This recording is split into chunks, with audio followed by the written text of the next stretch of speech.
Hi friends, இந்த video பார்த்தீங்கன்னா, new இயர்க்கு ஒரு நாளைக்கு முன்னாடி எடுத்தது. மார்னிங் வந்து பேக்கரிக்கு வந்திருந்தோம். ஒரு 11:00 போல.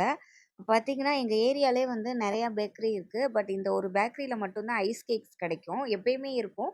நியூ இயர் டைம் அப்படிங்கிறதுனால நெறைய மாடல் ஆஃப் ஐஸ் கேக் வந்து ரெடி பண்ணி வச்சிருந்தாங்க. நாங்க வந்து பேக்கரிக்கு கேக் வாங்குற பிளான்ல வரல. வேற வாங்குறதுக்காக வந்திருந்தோம் ஸ்நாக்ஸு. பட் என் பசங்க இவ்ளோ கலர்ஃபுல்லா கேக்ஸ பார்த்தோனே வாங்கி தந்தாலே வாங்கி தாங்க. ஒரு கேக்காச்சும் எங்களுக்கு வேணும் அப்படின்னு சொல்லி கேட்டுக்கிட்டே இருந்தாங்க. சரி அவங்க ஆசைய ஏன் கெடுப்பானே அப்படின்னு சொல்லிட்டு, ஒரு கேக்க வாங்கி குடுத்துட்டேன். அப்படியே வந்து வீட்டுக்கு வாங்க அப்படின்னு சொல்லிட்டு, வீட்டுக்கும் வந்தாச்சு. வீட்டுக்கு வந்தவுடனே பார்த்தீங்கன்னா, லஞ்சுக்கு வந்து செட்டிநாடு சிக்கன் குழம்பு தான் பண்ண போறேன். இது வந்து பார்த்தீங்கன்னா, ரொம்ப ரொம்ப எங்களுக்கு பிடிக்கும். இந்த குழம்பு பண்ணுறதுக்கு பார்த்தீங்கன்னா, சிக்கன்ல நல்லா வாஷ் பண்ணிட்டு, மஞ்சள்தூள், இஞ்சி பூண்டு பேஸ்ட்டு, உப்பு, 2 ஸ்பூன் தயிர் ஊத்தி நல்லா மிக்ஸ் பண்ணி ஒரு பக்கமா மேரினேட் பண்ணி வச்சிடலாம். மசாலாவுக்கு பார்த்தீங்கன்னா, மிளகு, சீரகம், சோம்பு, மல்லி, அதுக்கப்புறம் பட்டை, ஏலக்காய், கிராம்பு, அன்னாச்சி பூ, ஸ்டார் அனஸ், பிரியாணி இல இதெல்லாம் போட்டுட்டு, காஞ்ச மிளகா 6 டூ 7 போட்டுக்கலாம். அதுக்கப்புறம் அத வறுத்துட்டு, தேங்காய் பூ இல்லாட்டா தேங்காய் இதுவும் போட்டு நல்லா வறுத்துக்கணும். அத வறுத்துட்டு, நம்ம மிக்ஸி ஜாருக்கு மாத்திட்டு, இதில தண்ணி ஊத்தி நல்லா பேஸ்ட்டா அரைக்க போறோம். இது கூடவே கொஞ்சமா கொத்தமல்லி இல, கருவேப்பில இது 2மே சேர்த்துட்டு இந்த மாதிரி நல்லா பேஸ்ட்டா அரைச்சுட்டு, அதுக்கப்புறம் குக்கர்ல எண்ணெய் ஊத்திக்கோங்க. எண்ணெய் நல்லா சூடானோனே, வெங்காயம், கருவேப்பிலை, தேவையான அளவு உப்பு இதெல்லாம் போட்டு நல்லா வதக்கிக்கோங்க.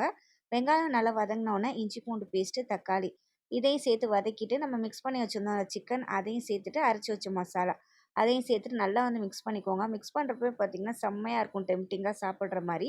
குழம்பு வைக்கிறதுக்கு தேவையான அளவு தண்ணி ஊத்திட்டு, விசில் போட்டுறலாம். 2 விசில் வந்தோனே ஓப்பன் பண்ணோம்னா, சூப்பரா செட்டிநாடு ஸ்டைல் சிக்கன் குழம்பு ரெடி ஆயிடுச்சு. இது கூடவே பார்த்தீங்கன்னா, உருளைக்கிழங்கு பொரியல் பண்ணலாம் அப்படின்னு சொல்லிட்டு நறுக்கி வச்சிருந்தேன். அதுக்கப்புறம் ரைஸுமே பார்த்தீங்கன்னா வடிச்சுட்டேன். சூப்பரா சுட சுட சாதம் வந்து ரெடி ஆயிடுச்சு. உருளைக்கிழங்கு பொரியல் பண்ணுறதுக்கு பார்த்தீங்கன்னா, இந்த மாதிரி ட்ரை பண்ணி பாருங்க. ரொம்ப சூப்பரா இருக்கும். சிம்பிள் தான்.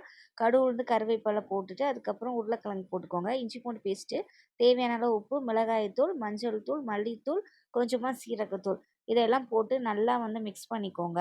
மிக்ஸ் பண்ணிட்டு லோ ஃப்ளேம்ல வச்சு மூடி போட்டு வச்சுட்டிங்கன்னா, சூப்பரா வந்து உருளைக்கிழங்கு பொரியல் ரெடி ஆயிடும்.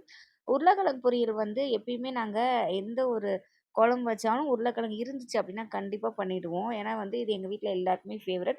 ஸோ ஃபைனலா உருளைக்கிழங்கு பொரியலும் ரெடி பண்ணி எல்லாருமே சாப்பிட்டு முடிச்சாச்சு. ஈவினிங் ஸ்நாக்ஸுக்கு கொண்டைக்கடல அவிச்சு குடுத்துடலான்ட்டு வேக வச்சு எடுத்துட்டு இருந்தேன். பசங்க வந்து அம்மா சென்னா மசாலா செஞ்சு குடுங்கன்னு கேட்டாங்க. டின்னருக்கு நானுமே சப்பாத்தி தான் பண்ண போறேன். சரி சிக்கன் குழம்போட சென்னா மசாலாவும் பண்ணா அதுவுமே சேர்த்து சாப்பிடுறதுக்கு நல்லா இருக்குமேன்ட்டு அதுக்கு தான் ரெடி பண்ணிட்டு இருக்கேன்.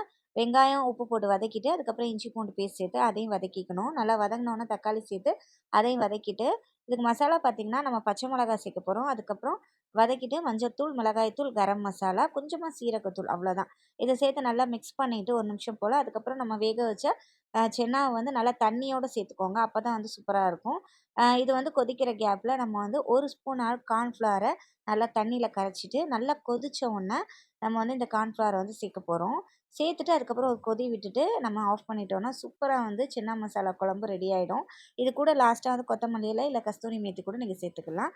இன்னைக்கு விளாக் இவ்வளோதான். Bye friends.